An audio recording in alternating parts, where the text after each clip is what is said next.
This warship was a myth, until it showed up in battle. The first time I saw the shadow in the old Winslow house, I told myself it was just the wind.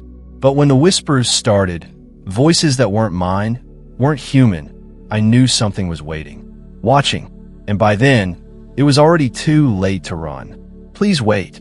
Before we start, tap that iCar button in the top right corner and smash that subscribe button. Right now, hit the notification bell so you're first in line when new stories land. Alright, let's dive into the story. Chapter 1. The bridge of the USS Marauder hummed with quiet efficiency, its dim lighting casting long shadows across the command consoles. Captain Elias Rourke leaned forward in his chair, the leather creaking under his weight, his sharp blue eyes scanning the star map projected before him. The scar running down his left cheek, a relic from the Battle of Cerberus IV, itched fiercely, a sure sign of trouble brewing. Lieutenant Moravec's fingers danced across her tactical display, her brow furrowing as an alert flashed red. Captain, we've got an anomaly at bearing 027. No transponder, no registry. Just a void where sensors can't get a clean read. Chief Engineer Cole Mercer lumbered over, wiping grease-stained hands on his already filthy coveralls. Another sensor ghost? We've had 3 this week already. Probably just another glitch in the new array. Mara shot him a withering look. This isn't a glitch. Look at the energy signature. She tapped the screen, bringing up a waveform that pulsed erratically. That's not natural, and it's moving against the stellar drift. Elias's scar burned hotter. Magnify on screen. The main viewer flickered to life, revealing a patch of starfield that seemed wrong. The stars there didn't twinkle so much as they bled, their light distorted around a sleek, obsidian shape that drank in the surrounding starlight. Cole's breath caught. Well, I'll be damned. That's no sensor ghost. The ship, if it was a ship, hung motionless against the black, its surface so perfectly non-reflective it looked like a hole cut out of space itself. Jagged, asymmetrical wings curved away from its main hull, giving it the appearance of some monstrous deep space predator. Try hailing them again, Elias ordered, his voice tight. Mara worked her console. No response on any standard channel. Wait, we're being scanned. The ship's alert klaxons blared to life as their systems registered the invasive probe. Cole slammed his fist on the engineering station. That's a military-grade scan. They're trying to map our weak points. Elias stood abruptly, his command chair rolling back with emotion. Red alert. Shields up, weapons hot. Before the crew could react, the comms system crackled to life.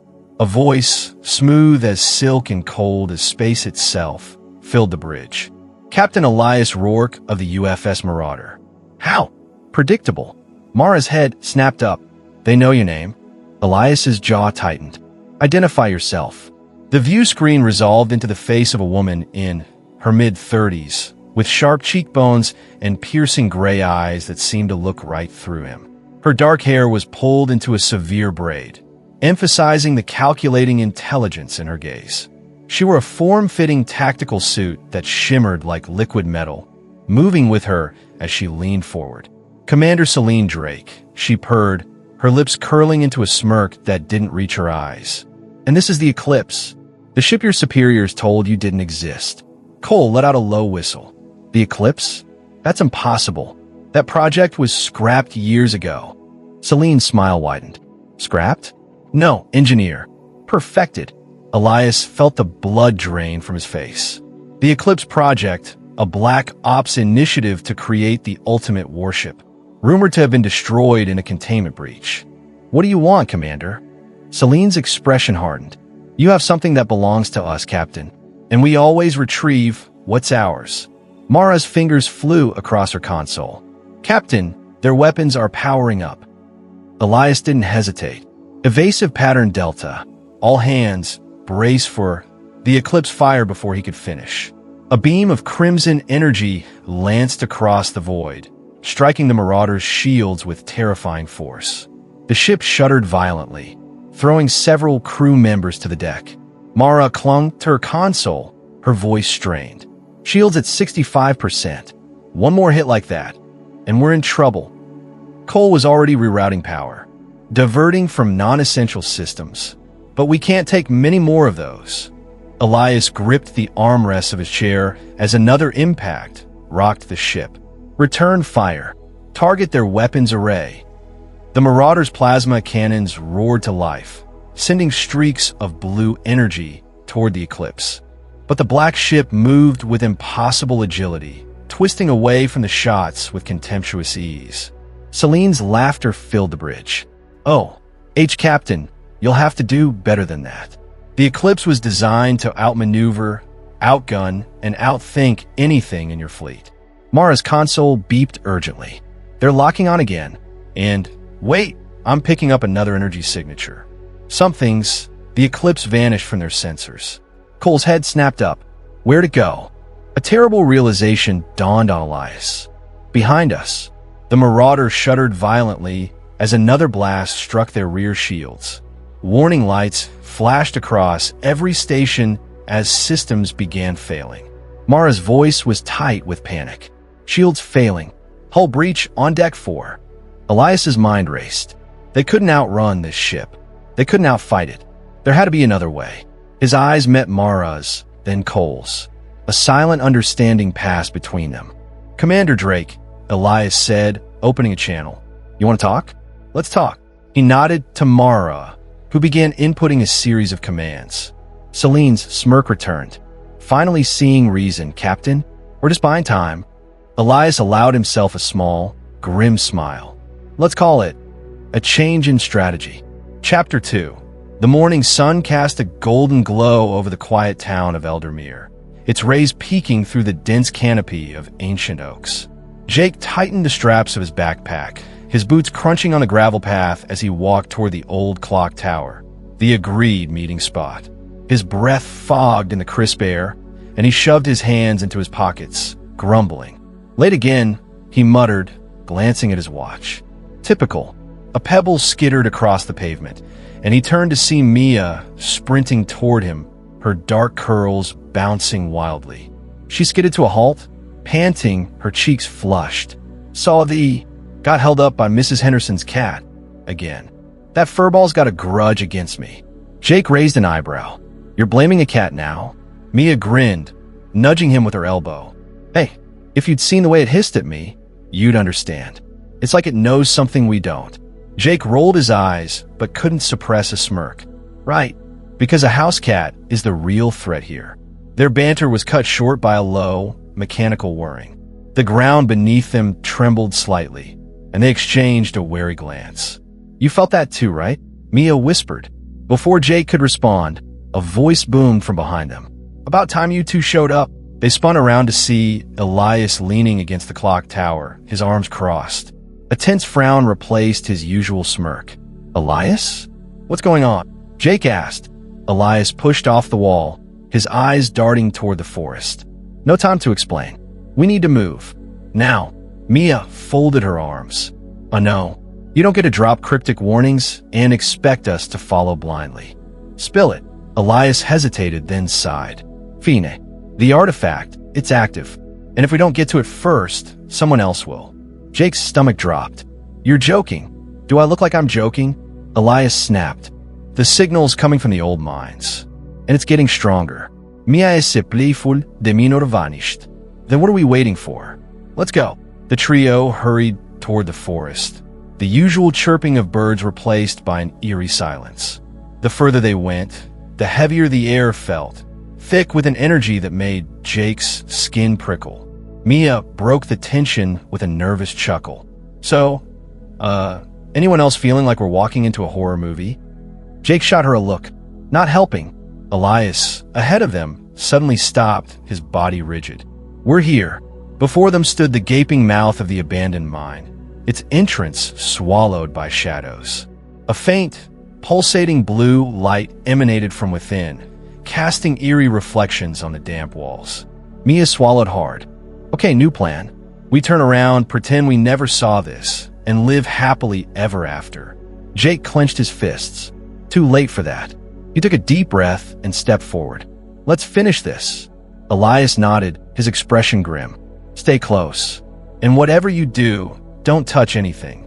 As they ventured into the darkness, the light grew brighter, humming with an otherworldly power. The story was far from over, and the real danger had only just begun. Chapter 3. The mine's air was thick with the scent of damp earth and something metallic, like old coins left in the rain. Jake's flashlights flickered as they moved deeper, the beam cutting through the darkness in shaky bursts. Mia nudged him, her voice a hushed whisper. "You sure this thing has fresh batteries?" Jake smacked the flashlight, and the light steadied. "Positive. Maybe it's the whatever that blue light is messing with it." Elias, walking ahead, suddenly held up a hand. Quiet. They froze. The only sound was their breathing, until a faint, rhythmic clicking echoed from further down the tunnel. Mia's grip tightened on Jake's sleeve. "Please tell me that's just dripping water." Elias shook his head. "Too regular. Something's down there." Jake swallowed hard. "Well, standing here isn't helping. We either move forward or turn back." Mia scolded. "Oh, now you're the brave one? Where was this energy 5 minutes ago when I suggested running?" Before Jake could retort, Elias hissed, "Both of you shut it." The clicking grew louder, faster. Then, as suddenly as it started, it stopped. A long silence stretched between them. Mia exhaled sharply. "Okay, false alarm. Can we?"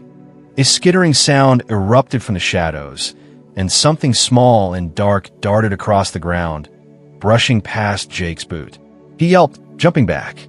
Mia burst into laughter. "A rat. You screamed at a rat." Jake's face burned. "I did not scream. It was a tactical retreat." Elias pinched the bridge of his nose. "Unbelievable. We're in an ancient mine, possibly on the verge of uncovering a world-changing artifact, and you two are arguing about rodents." Mia wiped a tear from her eye, still grinning. "Hey, if we're gonna die down here, I at least want it to be funny."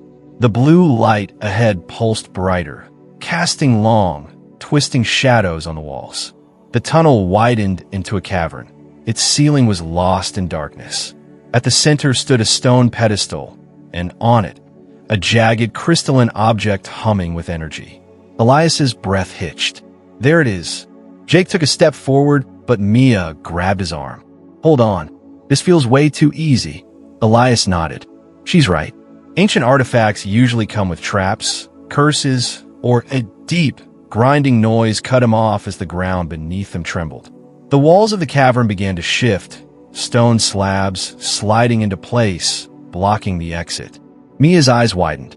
"Or booby traps." "Yeah, that track." Jake spun around, heart pounding. "Okay, new problem. How we get out?" Elias was already examining the pedestal, his fingers tracing strange symbols carved into its surface. "These markings, it's a puzzle. Solve it, and the exit opens." Mia groaned. "Great, because nothing says fun afternoon like a life or death riddle." Jake leaned in, squinting at the symbols. "Looks like some kind of code. Maybe if we—" A loud clang echoed from above. They looked up just in time to see a section of the ceiling start to descend, inch by inch. Mia's voice rose in panic. "Oh, come on. Now the roof's trying to kill us, too." Elias's fingers flew over the symbols, rearranging them with frantic precision. Less complaining, more helping. Jake joined him, his mind racing. The symbols resembled constellations, ones he'd seen in his grandfather's old journals. "Wait, try aligning them like the hunter's star." Elias adjusted the last piece, and with a resonant click, the humming stopped. The blue light flared once, then dimmed. The stone slabs blocking the exit groaned and began to retract. Mia let out a relieved laugh. "Nice save." "No. W, can we grab the thing and go before this place thinks of another way to murder us?" Jake reached for the artifact, but the moment his fingers touched it, a sharp jolt ran up his arm. His vision blurred, and for a split second he saw something, a city in ruins, a sky choked with smoke, and a figure watching from the shadows. Then it was gone. He staggered back, gasping. What the hell was that? Elias's expression was grim. A warning. This thing, it's more than we thought. Mia grabbed Jake's shoulder, her usual humor gone. "We need to leave. Now." As they sprinted for the exit, the mine groaned around them as if angry they'd escaped its grasp. But Jake couldn't shake the feeling that whatever they'd awakened wasn't done with them. Not even close. Chapter 4. The Marauders' corridors echoed with the pounding of boots as Elias led his team through the dimly lit passageways. Emergency lights cast an eerie red glow, painting their faces in flickering shadows. Mara kept pace beside him, her pistol drawn and ready, while Cole brought up the rear, his massive frame nearly filling the corridor. "Remind me again why we're letting them board us?" Cole grumbled, checking the charge on his plasma rifle. "This feels like inviting a viper into your bunk." Elias rounded a corner, his eyes scanning for threats. "Because we can't beat them in a straight fight. But if we can get Selene off that ship," Mara finished his thought, "we might stand a chance against the Eclipse without its commander." She paused at a junction, listening intently. "They'll be coming from docking port 3. "Cole, how's that surprise coming?" The engineer grinned, wiping sweat from his brow. "Oh, it's ready. Just need to lure them into position." A metallic clang echoed through the corridor. Elias held up a fist, signaling silence. "That's them. Positions now." They scattered just as the first boarding pod door hissed open. 3 armored figures emerged, their movements precise and coordinated. The lead soldier swept the area with his rifle. "Clear. Move out." From his hiding spot behind a maintenance panel, Elias watched as the boarding party advanced. His comm crackled softly in his ear. "Captain, I count 6 hostiles," Mara whispered. "All heavily armed." Elias tapped his comm twice in acknowledgement. He waited until the last soldier passed his position before giving the signal. "Now, Cole." The engineer slammed his fist onto a hidden control panel. The corridor erupted in chaos as emergency bulkheads slammed shut fore and aft, trapping the boarding party in a 20-meter kill zone. Overhead sprinklers activated, dousing everyone in thick, viscous foam.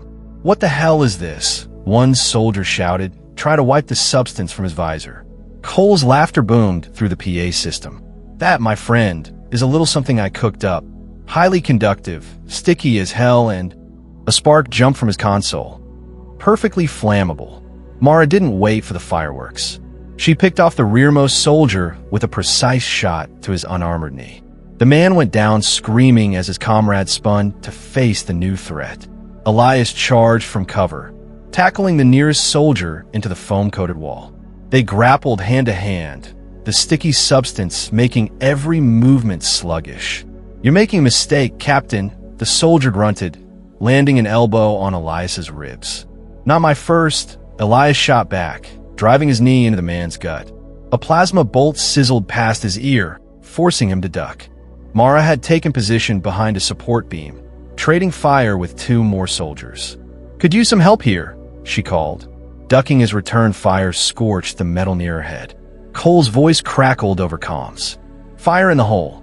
The entire corridor flashed bright orange as the conductive foam ignited. The remaining soldiers screamed as their armor superheated, collapsing to the deck in smoldering heaps. Elias rolled away from his opponent just in time, the foam on his jacket singeing but not catching. He came up breathing hard. "Cole, I said disable them, not barbecue them." The engineer's shrug was audible through the comm. "You wanted them stopped." "They're stopped." Mara moved cautiously among the fallen soldiers, kicking weapons away. "Where's Selene? She should have been leading this party." As if summoned, Selene's voice echoed down the corridor. "Oh, I'm here, Lieutenant. Just not where you expected." The emergency lights flickered, then died completely. When they came back up, Selene stood at the far end of the corridor, flanked by 4 fresh soldiers. Her liquid metal suit gleamed in the dim light, untouched by the earlier chaos. Elias felt his scar burn as he raised his weapon. "You could have just knocked." Selene's smile was cold. "Where's the fun in that?"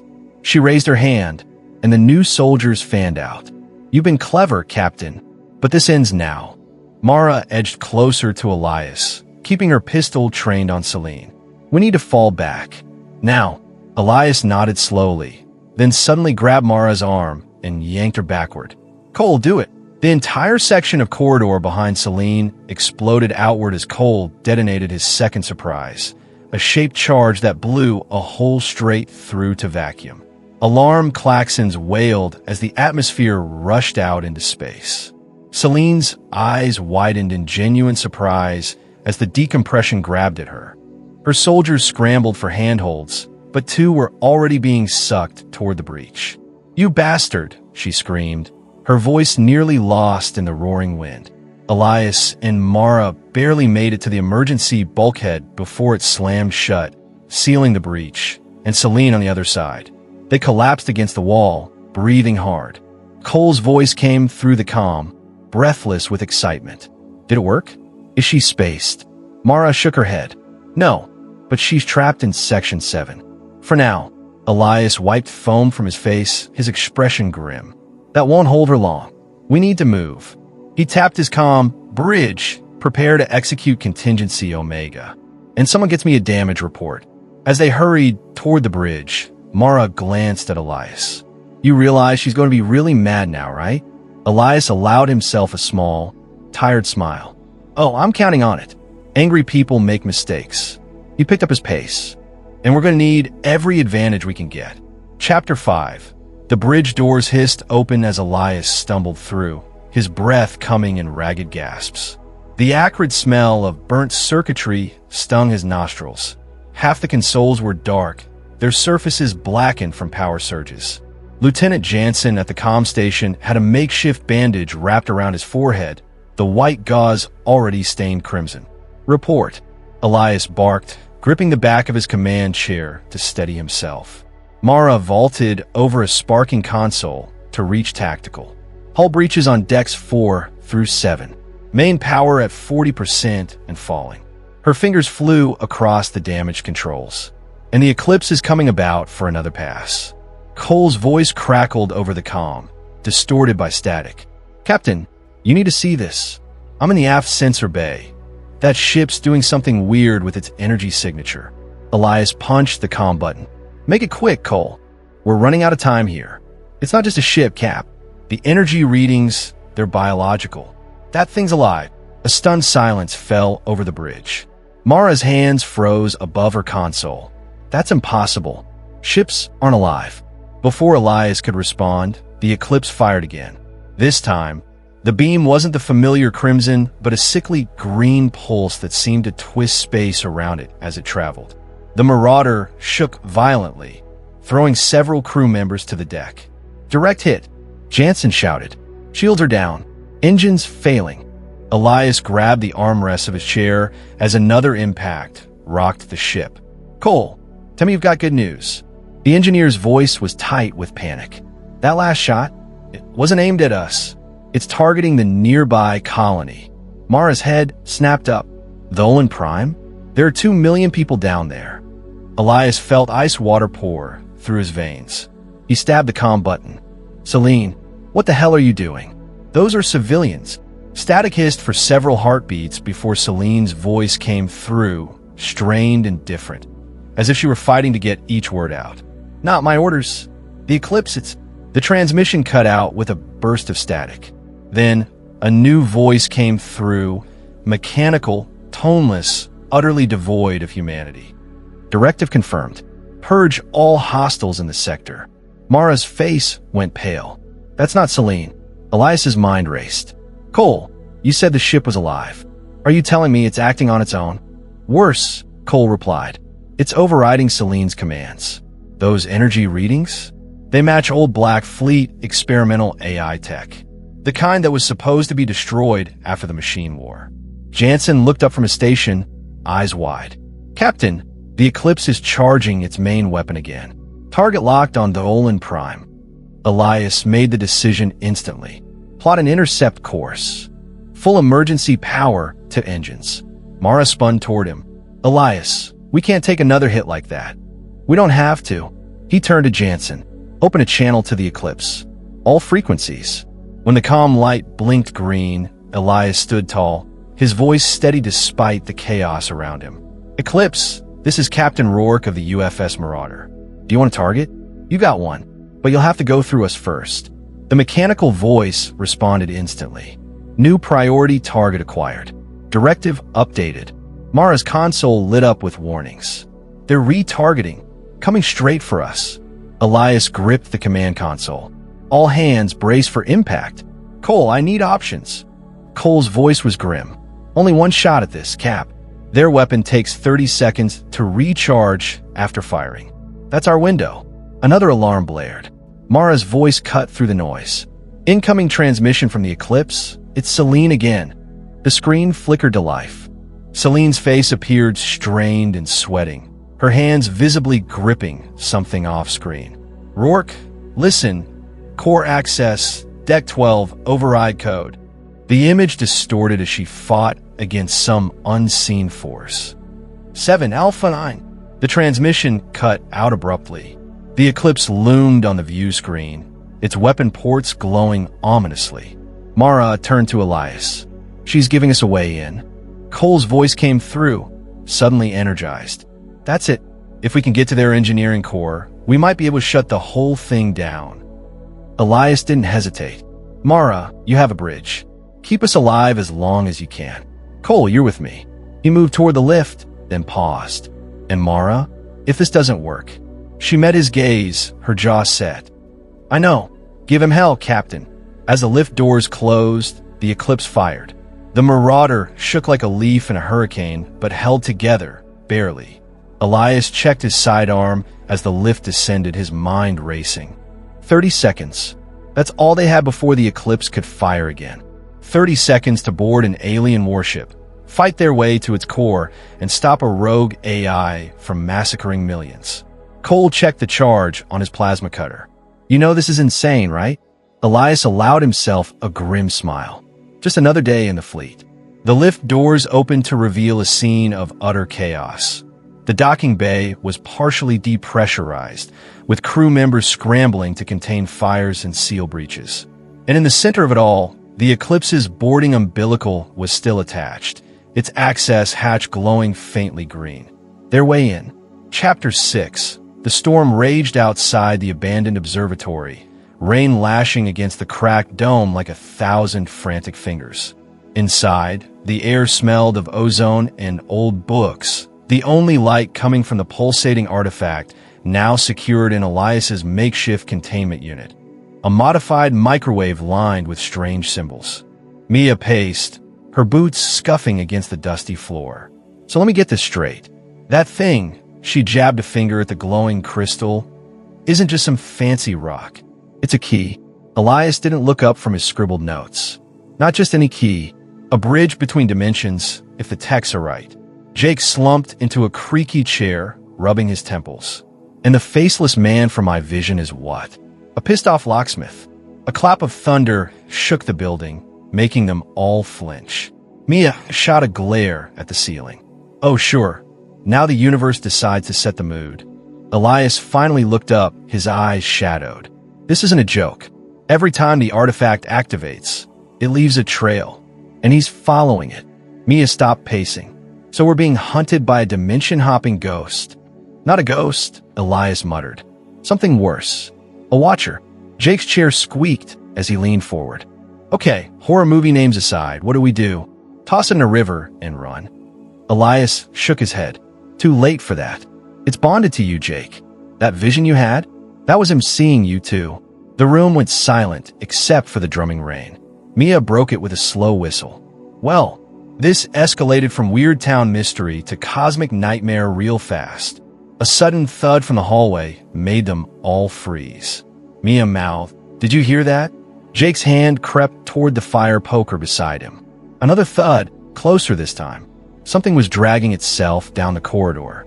Elias lunged for the artifact, yanking it from the containment unit. We need to go. Now. The door burst open. The artifact burned in Elias's hands, its light throbbing in time with his pulse. Mia grabbed Jake's arm. Back door. Move. They bolted, crashing through a fire exit into the storm. The watcher didn't run. It simply appeared ahead of them, blocking the path to the car. Elias skidded to a halt, clutching the artifact. It's playing with us. Jake's mind raced. The vision, the ruined city. Elias. What happens if the key turns? Elias's face was grim. Then the door opens, and everything comes through. Mia bared her teeth. Fantastic. So we're either roadkill or doomsday starters. The Watcher raised a hand. The rain froze midair around it. Jake made a decision. He snatched the artifact from Elias and slammed it onto the ground. The world shattered, and then there was nothing but white. Chapter 7. The air in the old Winslow house had grown thicker, the whispers now forming words I wished I couldn't understand. My fingers trembled as I gripped the rusted key I'd found hidden beneath the floorboards, its jagged edges biting into my palm. This is it, I muttered, staring at the locked door at the end of the hall. The last room. Behind me, Jake let out a nervous laugh, rubbing his arms as if warding off a chill. Yeah, because what could go wrong? Ghosts, cursed keys, a house that literally groans at us. Just another Tuesday, right? I shot him a glare. You're the one who said we shouldn't leave until we solve the mystery. Pretty sure I also said, unless something tries to eat us, he countered, eyes darting to the shadows creeping along the walls. And guess what? Those shadows? Not normal. A floorboard creaked above us, and we both froze. The whisper came again, slithering through the air like smoke. Open it. Lena, ever the skeptic, rolled her eyes. Oh, fantastic. Now the house is giving us orders. She crossed her arms, but I didn't miss the way her knuckles whitened. For the record, this is how every horror movie starts. Spoiler, the idiots who ignore the signs, they die first. I swallowed hard, turning the key over my hand. Then we die curious. Before anyone could protest, I jammed the key into the lock. It turned with a screech, the door swinging open on its own, revealing a room frozen in time. Dust-coated furniture, a shattered mirror, and in the center, a single blood-red ribbon tied around a child's doll. Jake recoiled. Nope, absolutely not. That thing is looking at me. Lena stepped forward, her bravado cracking. It's just a doll. But her voice wavered as the doll's head twitched, glass eyes locking onto hers. The whispers erupted into a cacophony, the walls trembling as the ribbon unraveled itself, revealing words stitched into the fabric. You shouldn't have come back. And then the door slammed shut behind us. Jake lunged for the handle, rattling it uselessly. Oh, come on. Trapped in a murder room? Classic. Lena's breath came fast. Okay, new plan. Burn the house down. I stared at the doll, its grin widening, stitches straining. Too late, I whispered, because the doll wasn't just looking at us anymore. It was laughing. And that was the end of the story. Comment below if you want the next chapter, and hit that like button. Please subscribe, turn on the bell, and as always, keep the last light burning.